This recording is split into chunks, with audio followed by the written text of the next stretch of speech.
Hicran saçların oynaydı şamalda. Saçların oynaydı şamalda.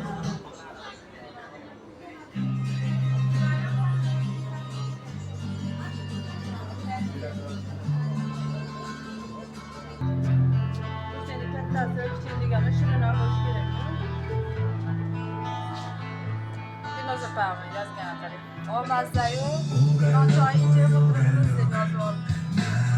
izleniyoruz. Yo'q, ushbu deb tugayapti, opa, siz qarang. Nomer yozib oling-da bitta. Qayerda? Qolgan bo'lsa bir 15-20 ta qoldan chiqdi. Akalarga ishonmadim, radio-da o'zi ishni bosib oldi.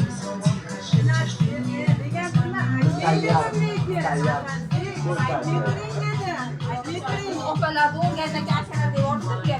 Akalar chiydi o'zi ishni. Nimadan boshqa Dubaydan boshqa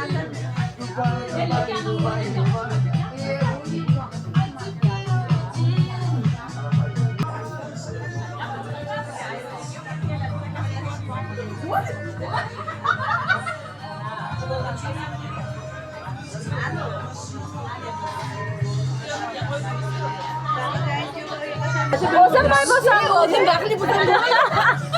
Dilshod, hurmatim yo'q bitta anaqa sovishdim-ku. Keling, va'dasi hozirga O'qituvchilar chiqaringlar turadi. Ashuna qilyapti. Lekin erkakka qarayapti. Mahalla kam Siz qanaqa qarayapsiz? Bittasiga odam ko'p demasdan, to'xtamasdan ayollar ko'p demasdan. Orqaga qaytib ketib qoladi deb o'ylabdi.